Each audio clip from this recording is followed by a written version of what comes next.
কোৱা হয় ডাক্তৰবিলাকক দ্বিতীয়জন ভগৱান, কিন্তু আজি ইয়ালৈ আহি পেলাই এটা কথাই খুব বেছি বেয়া লাগিছে। যেতিয়া এজন স্বামীয়ে নিজৰ পত্নীৰ জীৱনৰ কাৰণে পইচা নথকাৰ ক্ষেত্ৰত হাহাকাৰ কৰিবলগীয়া হয়, যেতিয়া এজনী ছোৱালীয়ে নিজৰ মাকৰ জীৱনটোৰ কাৰণে হাহাকাৰ কৰিবলগীয়া হয়, মানে এতিয়া পইচা পাতি নহৈছে নে কি হৈছে? এতিয়া আপোনালোক দুজনেই আহিছে লগত, তুমি ছোৱালী হয় নেকি? কেতিয়াৰ পৰা গা বেয়া আমাৰ? হ'ব দিয়ক, আপোনালোকে যাওক, মই আপোনালোকৰ পইচাটো দি দিছোঁ বাৰু দেই।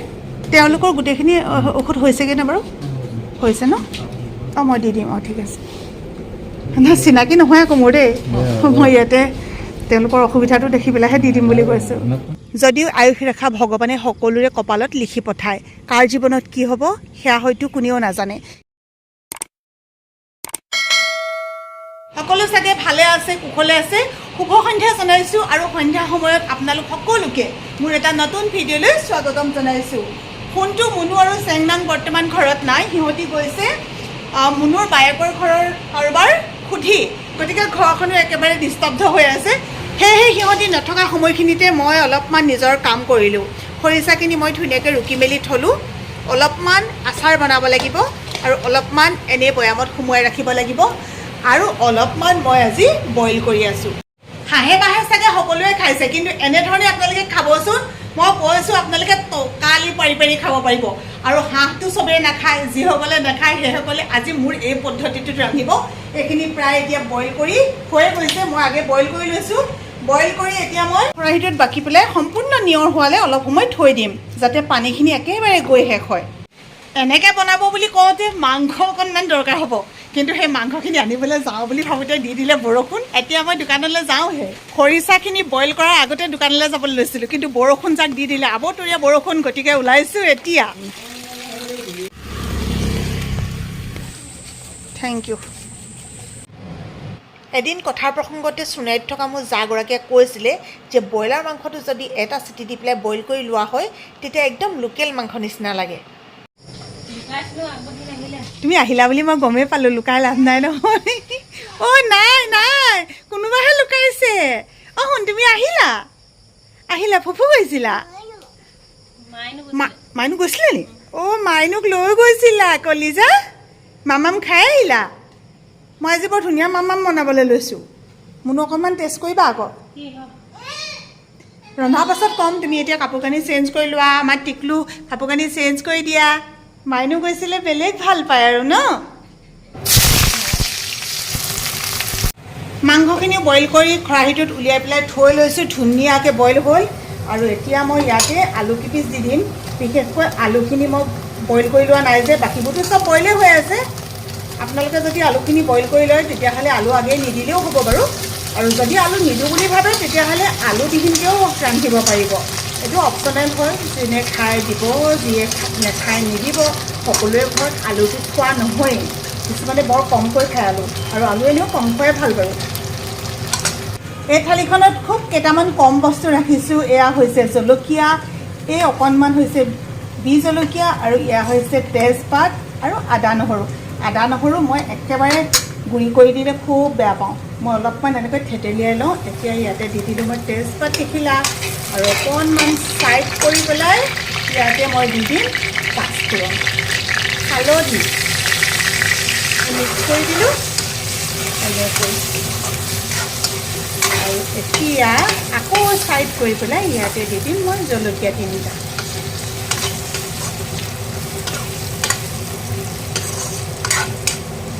আদা নহৰু কিন্তু এতিয়া নিদিওঁ দেই মই। আৰু এতিয়া দি দিম বইল কৰি থোৱা মাংস পিটিকা।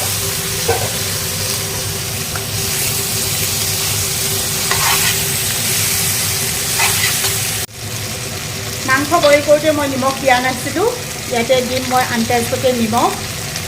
আপোনালোকে নিজৰ আন্দাজমতে দিব আৰু, নিজে কিমানখিনি খায় কেনেকৈ খায়। কিছুমানে আকৌ নিমখো বৰ কম খায় নহয়, কিছুমানৰ হাই প্ৰেছাৰ আছে, সেইবিলাকে নিমখ বহুত বেছি কম খায়।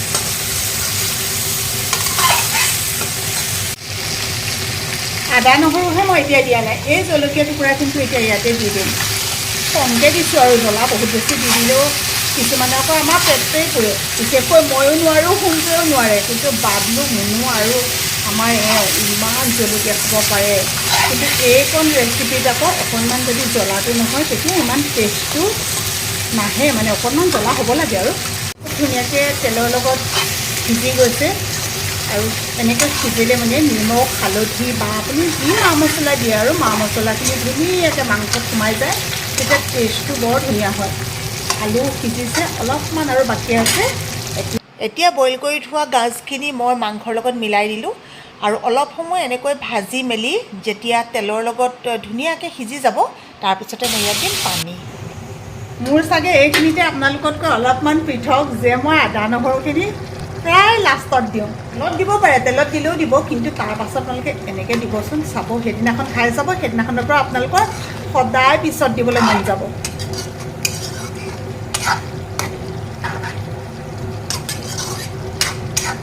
মাংস ৰান্ধি হৈ গ'ল, মোৰ কিন্তু বেটেৰীটো একেবাৰে ল', যাৰ কাৰণে মই ফ্লাছ লাইটটো জ্বলাই আপোনালোকক দেখুৱাব নোৱাৰিলোঁ, আৰু ফ্লাছ লাইটটো নজ্বলালে হয়তো বৰ এটা ধুনীয়া নেদেখিবও পাৰে।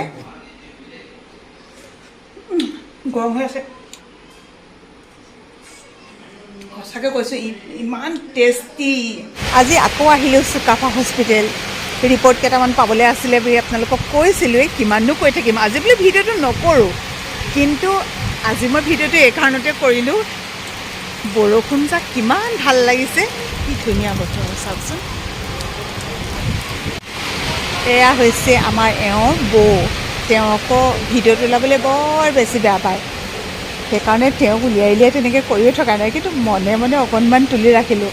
আজি অৱশ্যে মোৰ লগতে তেখেতৰো অকণমান গা বেয়া আছিলে, সেইকাৰণে লগতে লৈ আহিলোঁ। ব'লক বোলো, ঘৰতে থাকিলেতো বেমাৰ ভাল নহ'ব, গতিকে অকণমান দেখুৱাই মেলি আহোঁ। এতিয়া অপেক্ষা কৰি আছোঁ ৰিপৰ্টৰ কাৰণে। আকৌ কাইলৈ আহিব, মানে এতিয়া পইচা পাতি নহৈছে নে কি হৈছে? এপ্লাই কৰিবলৈ দিলোঁ, এতিয়ালৈকে অহা নাই। এতিয়া আপোনালোক দুজনেই আহিছে লগত, তুমি ছোৱালী হয় নেকি? কেতিয়াৰ পৰা গা বেয়া আমাৰ? 4 দিন অঁ, হয় নেকি? হ'ব দিয়ক, আপোনালোকে যাওক, মই আপোনালোকৰ পইচাটো দি দিছোঁ বাৰু দেই।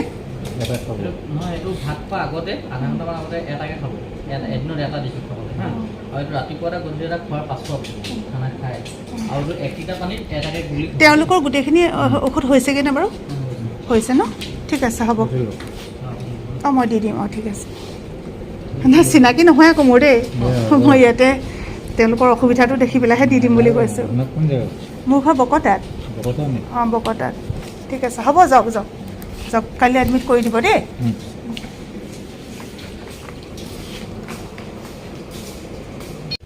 হৈ গ'ল ন? এইখিনি সোমাই লওকচোন, কি গাখীৰ লাগিলে? আজিও গোটেই দিনটো হস্পিটেলতে ব্যস্ত নিচিনা হৈ গ'লোঁ, বিশেষকৈ বাইদেউৰ ৰিপৰ্টখিনি ওলাওঁতেও বহুত বেছি দেৰি হ'ল। কিন্তু আজি ইয়ালৈ আহি পেলাই এটা কথাই খুব বেছি বেয়া লাগিছে, যেতিয়া এজন স্বামীয়ে নিজৰ পত্নীৰ জীৱনৰ কাৰণে পইচা নথকাৰ ক্ষেত্ৰত হাহাকাৰ কৰিবলগীয়া হয়, যেতিয়া এজনী ছোৱালীয়ে নিজৰ মাকৰ জীৱনটোৰ কাৰণে হাহাকাৰ কৰিবলগীয়া হয়, সেই অৱস্থাটো দেখিলে সঁচাকৈ বহুত বেছি দুখ লাগে। আমি বাইদেউৰ কাৰণে ঔষধ ল'বলৈ তাতে ৰৈ আছিলোঁ। মোৰ বাৰু ৰিপৰ্টখিনি এতিয়াও ওলোৱা নাই, আপোনালোকক জনাম পিছত। আপোনালোকে যিখিনি আমাক বহুত বেছি সাহস দিছে, মৰম দিছে, আপোনালোকে প্ৰেৰণা দিছে, সেই সকলোলৈকে বাৰু ধন্যবাদ।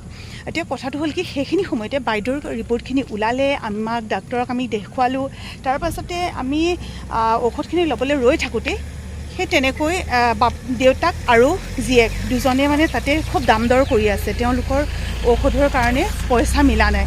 ইমান বেছি বেয়া লাগিলে।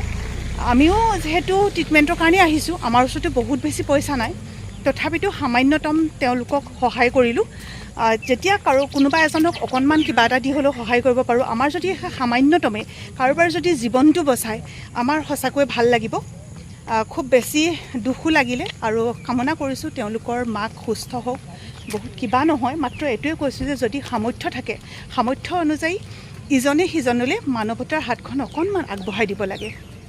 ভিডিঅ' কৰাৰ কোনো প্ৰস্তুতিও নাছিলে, ভবাও নাছিলোঁ সদায় একেখিনি কথা কৈ থাকিম, কৰি থাকিম, কিন্তু সেই কথাখিনি জনাবৰ কাৰণে আপোনালোকলৈ অকণমান কথাখিনি আগবঢ়ালোঁ। আপোনালোকেও আশীৰ্বাদ কৰিব যাতে এই ছোৱালীজনীৰ মা শব্দটো সদায় থাকি যায়। দিনটো আজি শুনটো গাড়ীতে, এতিয়া বাজিলে ছটা বজালৈকে বেচেৰা গাড়ীত টোপনিয়ে গৈছে নে শুইছে নে কিয়ে কৰিছে নে নাজানো আৰু এয়া আমি চুকাফা হস্পিটেলৰ পৰা এতিয়া ওলাইছোঁ দেহা টোপনি গ'ল নেকি